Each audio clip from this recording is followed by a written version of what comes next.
You know, if you're Jeff Sessions, at what point do you just say, enough? I mean, once again, the president expressing his regret for choosing his attorney general in the first place, not realizing that he would later recuse himself from the whole Russian collusion investigation.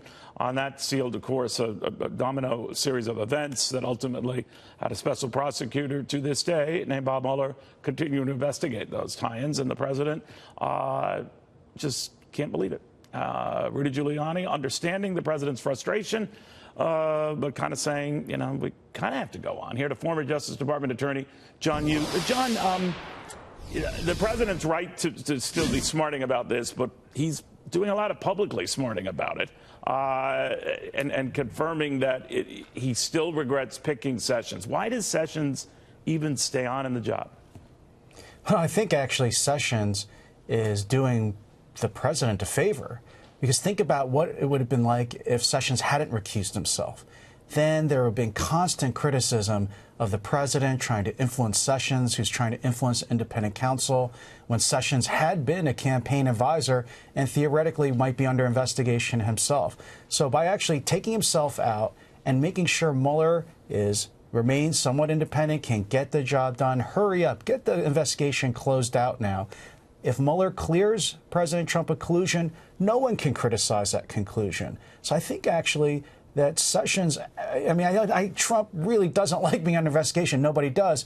But Sessions is actually helping the presidency because the independent counsel, the verdict of the counsel will actually be much more credible and accepted this way. Now, we don't know the veracity of this report, but a separate report that says that the president had asked Sessions to revisit that recusal. You can't do that, can you?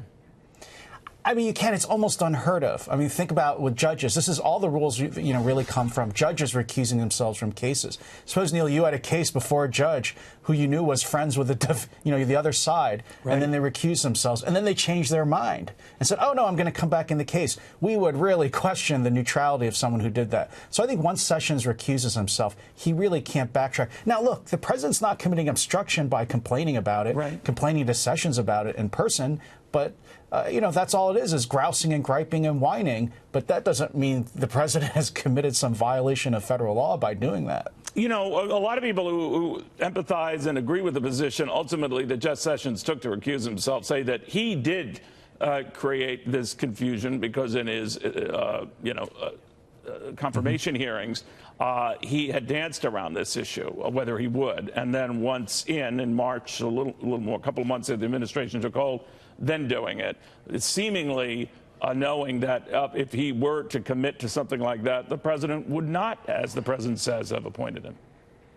Yeah, I think it could have all been handled much better. As you say, Sessions could have initially said, I will, during his confirmations, promise to recuse. Also, you might remember in his confirmations hearings, the attorney general overlooked that he had talked, he thinks, socially with the ambassador from Russia, and he didn't disclose that in the hearings. Yeah. So that made it harder for him to say that he was neutral and out of it if he had decided to stay in.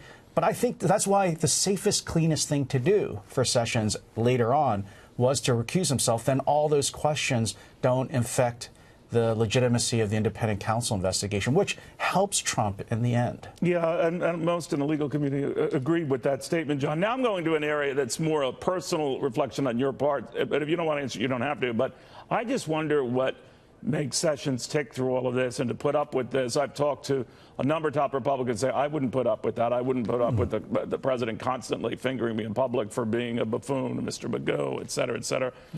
But he does put up with it, and maybe accepting at face value because he thinks he can and will do a lot of good on the job, and this is something he's always wanted. But it really is humiliating. But what do you think?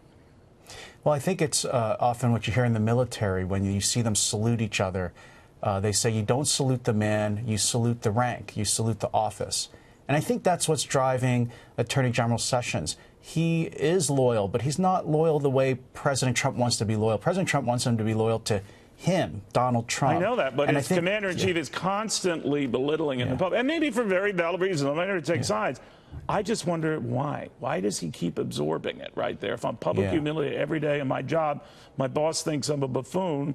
I mean, I wouldn't have to read the writing on the wall to know, hey, my boss wants me out of here.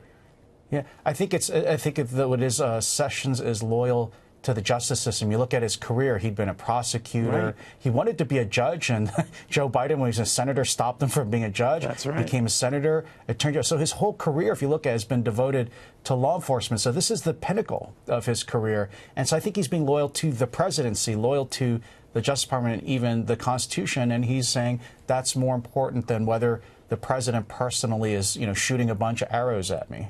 Well said. John Yoo, American Enterprise Institute visiting scholar, former DOJ attorney. Good seeing you. Good seeing you too, Neil.